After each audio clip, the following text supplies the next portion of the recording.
So, Francis, we're now talking about the living room. We're going to look at one or two basic principles. You've obviously got a lot of experience in this. You've talked to lots of customers, all sorts of different tastes, maybe different types of houses that they put their furniture in. I just have one basic question is the coffee table. I mean, you could write a book about the coffee table, couldn't you? It's an archetypal piece of furniture in homes.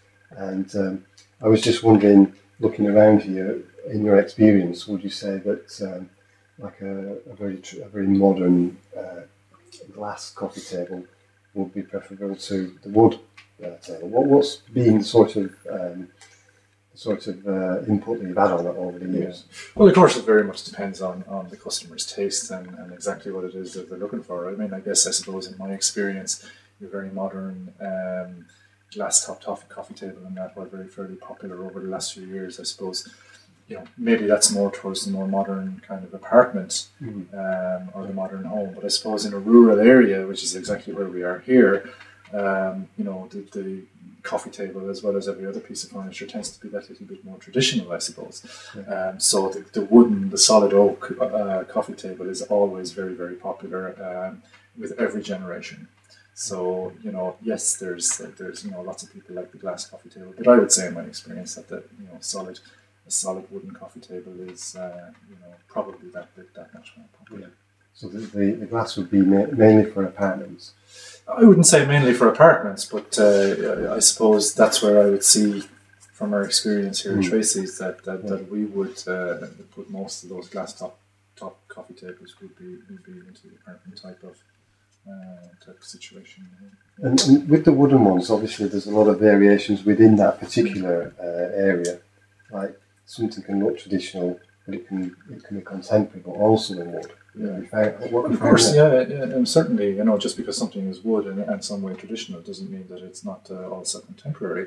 Lots of furniture, like this beautiful piece here from Rossmore, it's a very traditional solid red oak coffee table, and yet will look every bit as at home in a modern home as it does in anything traditional. So I suppose it's a combination of all of the pieces that are in the room that give a room its character and what it looks like and reflects the owner's taste and the customer's taste. Indeed. And so when it comes to, let's say, settees in the living room, obviously a living room, as you mentioned before, you have to have somewhere to sit. Right, of course. You're living in the room, and certainly having a place to sit is obviously very important. So you've got lots of choices as far as your seating is concerned, whether you want to have leather, whether you prefer fabric, whether you want to have recliners on your suite, or whether you want all static. And there are numerous factors that govern what your choices might be. Obviously, your own personal taste, whether you actually like leather, or whether you prefer to have fabric, whether you want something that's patterned, which you would have available to you on fabric, but obviously not on leather. The practicalities of leather always come to the fore. For example, if you've got young kids, then inevitably you're going to have things like your yogurt is going to get spilt on the couch and so forth. With fabric, you're going to have a little bit of difficulty in getting that cleaned up, but with leather, it's so practical you can just wipe it off. And you don't need to spend huge amounts of money on leather suites. They come in a wide range of prices and quality, obviously. And so basically then it'll come down to colour, and I suppose the most popular colours of leather: black, brown, burgundy and ivory, and then some of the other more specialised ones, which may be a little more expensive, I suppose, would be greens, tans, blues, reds. So leather is easier to maintain, it's easier to clean. Certainly, yeah. I mean, if you get a spill of anything on the leather, and I mentioned the kids' yogurt, you can just wipe it up. Whereas if you've got fabric, then it starts going into the fibre of the fabrics, and you've got yourself a right old mess, and wet and all that sort of thing, so not so easy.